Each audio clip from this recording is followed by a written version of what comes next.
अस्सलाम वालेकुम। आज बेटा जो हमारे पास टॉपिक है वो चैप्टर नंबर 19 का फोटो सेल। ये शॉर्ट पॉइंट ऑफ व्यू से इंतहाई अहम टॉपिक है। इससे हमेशा शॉर्ट आ जाता है कि what are the applications of photo cell, या आ जाता है write down the 4 applications of photo cell, write down the applications of photo cell. तो शॉर्ट पॉइंट ऑफ व्यू से ये इंतहाई अहम है, लेकिन इससे एक ही शॉर्ट बन सकता है कि write down the applications of photo cell.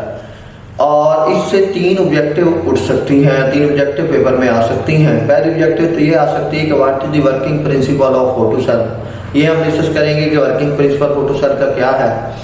दूसरी चीज ये है कि इससे ऑब्जेक्टिव आ सकती है कि फोटो इलेक्ट्रिक इफेक्ट में हमने पढ़ा था कि हमने किसी मेटल के ऊपर सूटेबल फ्रिक्वेंसी की लाइट को जो थे वो इंसिडेंट करते थे।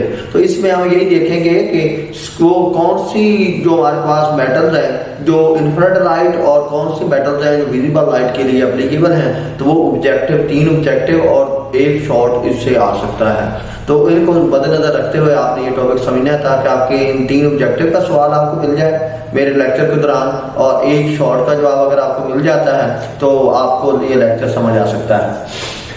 पहले है बेटा फोटो सेल, इसका प्रिंसिपल है। It's working principle depends upon photo electric effect. मैंने क्लैरिटी के साथ लाइन में लिख दिया है, तो बुक ने इसको क्लियर नहीं किया तो इसका आपने याद रख लेना है कि जो मेरे पास फोटो सेल होता है उसका जो वर्किंग प्रिंसिपल है वो क्या है, फोटो इलेक्ट्रिक इफेक्ट है। ये ऑब्जेक्टिव आपकी गलत नहीं होनी चाहिए। ये भी आ सकता है Compton effect, photo electric effect, pair production, कुछ भी आ सकता है। फिर आपने एक ही बात मद्देनजर रखनी है कि इसका वर्किंग प्रिंसिपल क्या होता है, वो आपके पास सिंपल फोटो इलेक्ट्रिक इफेक्ट होता है। आगे है हमारे पास कंस्ट्रक्शन।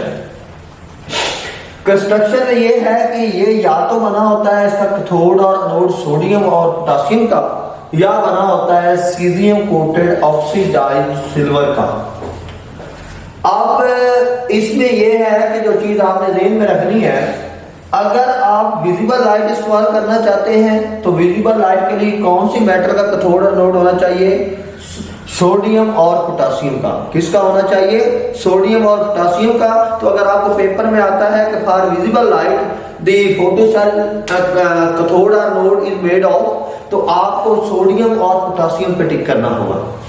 अगर आपको पेपर में आता है कि आपने लाइट यूज करनी है इंफ्रारेड लाइट, तो तब किससे बना होना चाहिए, तो वो इसको बना होना चाहिए आपके फोटो सेल के कैथोड और एनोड को सीजियम कोटेड ऑक्सीडाइज्ड सिल्वर से।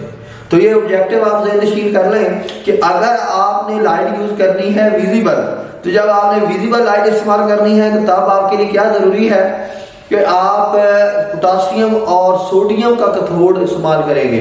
अदरवाइज अगर आपने इंफ्रारेड लाइट इस्तेमाल करनी है तो तब आप कौन सा इस्तेमाल करेंगे मटेरियल, कौन सी मेटल इस्तेमाल करेंगे, आप इस्तेमाल करेंगे caesium coated oxidized silver. Next है बेटा इसकी डायग्राम। इसकी सिंपल को सिंपल नोड और कैथोड बना के और उसके लिए सर्कल लगा के जाहिर कर दिया जाता है। जब कभी भी आपके सामने ये सिंपल आए तो ये आपके पास फोटो सेल की सिंबल होगी। आगे है आपके पास इसकी डायग्राम। डायग्राम में ये है कि आपके पास ये उसी तरह नोड है, ये मेरे पास कैथोड है मेटल का बना हुआ। इस कैथोड की मैंने आपको मेटल सिलेक्शन बता दी है कि विजिबल लाइट के लिए क्या है, हमारे पास सोडियम और पोटेशियम है, और आपके पास इंफ्रारेड लाइट के लिए क्या है, सीजियम कोटेड ऑक्सीडाइज्ड सिल्वर है। और बाकी इसका तरीकाकार वही होता है कि जब आपके पास कैथोड से इलेक्ट्रॉन विट होते हैं तो ये अपना कंप्लीट साइकिल पूरा कर लेता है करंट, और एक सर्किट कंप्लीट कर लेता है। उस सर्किट के थ्रू करंट फ्लो करता है, और जब करंट फ्लो करता है तो हम इसको किस पर्पस के लिए इस्तेमाल करते हैं वो पर्पस बता दिए गए हैं। सबसे पहले बेटा है सिक्योरिटी सिस्टम के लिए। सिक्योरिटी सिस्टम के लिए कि जब लाइट पड़े, कोई गाड़ी आए या किसी तरह की लाइट पड़े तो हमारे पास तब आपका करंट कैथोड से फ्लो होता हुआ नोड पे जाता है, और आपकी रिले या जो अलार्म सिस्टम लगा होता है उसको वो ऑपरेट करवा देता है। तो तब आपका अलार्म बजने लग जाता है। तो ये सिक्योरिटी सिस्टम इस्तेमाल होता है। काउंटिंग सिस्टम, जितनी दफा लाइट पड़े उतनी दफा ही उसकी काउंटिंग एक इंक्रीज हो जाए। वो इंक्रीज कैसे होगी, जब लाइट पड़ेगी करंट कैथोड से किधर को जाएगा, एनोड की तरफ, क्योंकि हमारी ये यूजुअल लाइट में लाइट है वो विजिबल लाइट है। तो जब विजिबल लाइट पड़ेगी तो कैथोड से इलेक्ट्रॉन जाएगा एनोड की तरफ। जब एनोड की तरफ जाएगा तो वो करंट उसको करवा देगा ऑपरेट। जब ऑपरेट करवाएगा तो एक काउंटिंग बढ़ जाएगी। तो ये काउंटिंग सिस्टम इस्तेमाल होता है। नेक्स्ट है ऑटोमेटिक डोर सिस्टम, कि जब लाइट पड़े तो गाड़ी आपकी कि जब लाइट पड़े या जो भी चीज आपने एंटर करनी है तो उस लाइट पड़ने से वो डोर खुद ब खुद ओपन हो जाए और खुद ब खुद ही ऑफ हो जाए। वो किस तरह होता है कि जब लाइट पड़ेगी आपका करंट फ्लो करेगा, पोटेंशियल डेवलप होगा। वो पोटेंशियल आपके रिले सिस्टम को या जो भी आपने सिस्टम लगाया है उसको एनर्जाइज कर देगा और वो ऑटोमेटिक सिस्टम को जब वो एनर्जाइज करेगा तो उसके अकॉर्डिंग डोर ओपन हो जाएगा। जब लाइट नहीं पड़ेगी तो डेफिनेटली करंट फ्लो नहीं करेगा, पोटेंशियल डिफरेंस नहीं होगा, तो वो जो डोर है वो डेफिनेटली क्लोज हो जाएगा। फर्दर मोर है automatic street lighting. Street lighting का मामला ये होता है कि रात को आपने ऑन करनी है, दिन के वक्त ऑफ करनी है, तो जब दिन की लाइट पड़ेगी तो डेफिनेटली करंट फ्लो करेगा और जब करंट फ्लो करेगा तो आपको सर्किट को क्या कर देगा, ओपन करवा देगा एनर्जाइज करते हुए रिले को। और जब रात होगी तो अंधेरा हो जाएगा। जब अंधेरा होगा तो उसके ऊपर लाइट नहीं पड़ेगी सिस्टम के ऊपर। जब लाइट फोटो सेल पर नहीं पड़ेगी तो कोई करंट फ्लो नहीं करेगा। जब करंट फ्लो नहीं करेगा तो डेफिनेटली आपकी स्ट्रीट की जो लाइट्स है वो ऑन हो जाएंगी। लास्ट वन है कि एक्सपोजर मेटल फॉर फोटोग्राफी बनाने के लिए जो हमारे पास वो फ्लैश लगता है तो उसकी भी लॉजिक यही होती है कि आपका जो फोटो सेल है वो ऑन होता है और उसी की बुनियाद पे आपका जो कैमरा है वो आपकी पिक्चर कैप्चर कर सकता है। नेक्स्ट वन, लास्ट वन है साउंड ट्रैक ऑफ मूवीज। ये साउंड ट्रैक्स ऑफ मूवीज में इस्तेमाल होता है। इसका तरीकाकार कुछ किसी कदर आपकी बुक के फिगर में वज़ाक़ता किया गया है। वो ये है कि आपके पास उसकी एक साइड, उसके रोल की एक साइड पे आपने जो आवाज होती है वो सारी की सारी उसके ऊपर मार्क की होती है।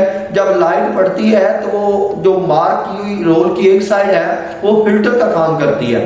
जब वो फिल्टर का काम करती है तो जितनी ज्यादा आवाज उसके ऊपर मार्क की होगी उतना ज्यादा ही ये मामला होगा कि उसके ऊपर आपकी इंटेंसिटी ऑफ लाइट को डिसाइड करेगी कि वो कितनी फोटो सेल तक जानी है।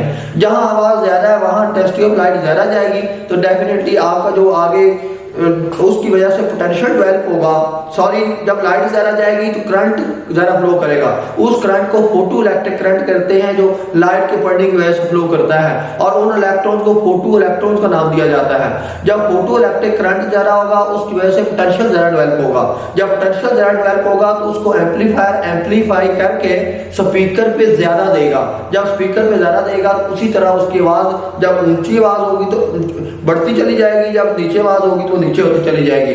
दरअसल वो जो ऊंची और नीची आवाज है, लाउड और फेंट साउंड है, वो फिल्टर का काम कर रही लाइट के लिए। जितनी ज्यादा आवाज ज्यादा ऊंची होगी उतना ज्यादा फिल्टर वो लगाएगी, उतनी ज्यादा इंटेंसिटी लाइट की जाएगी। जितनी ज्यादा इंटेंसिटी जाएगी उस कदर ही आपके पास आवाज ज्यादा एम्पलीफाई आपका स्पीकर करेगा। इंशाल्लाह नेक्स्ट लेक्चर में मुलाकात होती है। जज़ाकल्लाह।